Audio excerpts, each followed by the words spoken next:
I'm going to seam together these two edges of my cowl using mattress stitch.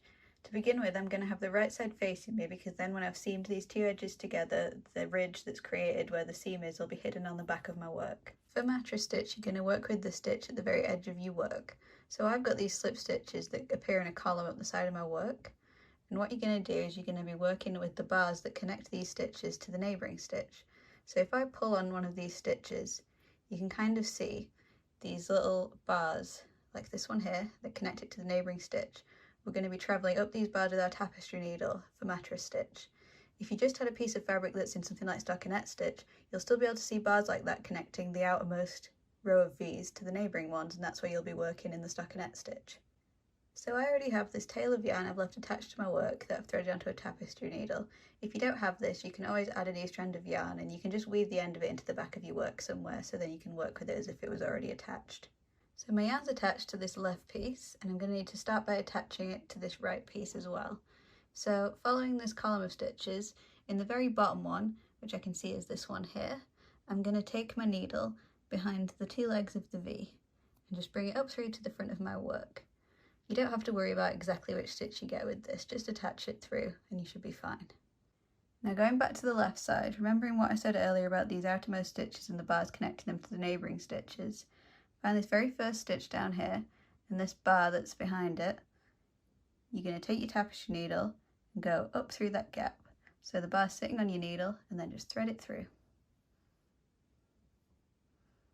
So you can see that that's going behind this stitch. So now going back to this right side, you can see where we've got this yarn already connected, and we're going to be going above that. So you can pull on these edge stitches if it makes it easier to see the bars. And then where we've already got this yarn here, you can see the bar above it. It could be a little bit tricky to find, but you're just going to go up again, have that bar sitting on your needle, and just go straight through. If you're struggling to spot the bars, don't worry too much. As long as you get a strand of yarn in roughly the right area, it should turn out okay.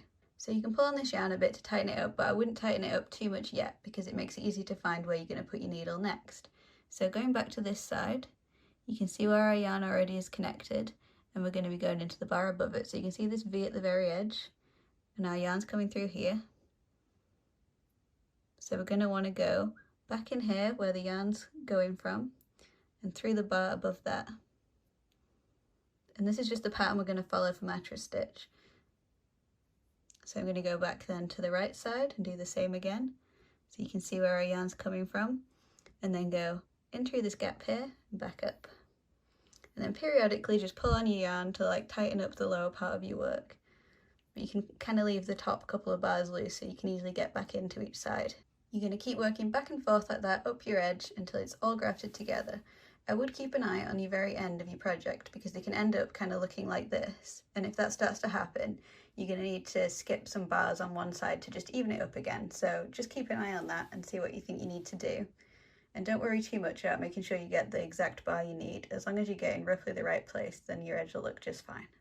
So I've gone back and forth with some more mattress stitch just to show you where you've got these bars across where you've been working, and if I just pull on that, it just nicely zips together and you get this really invisible seam.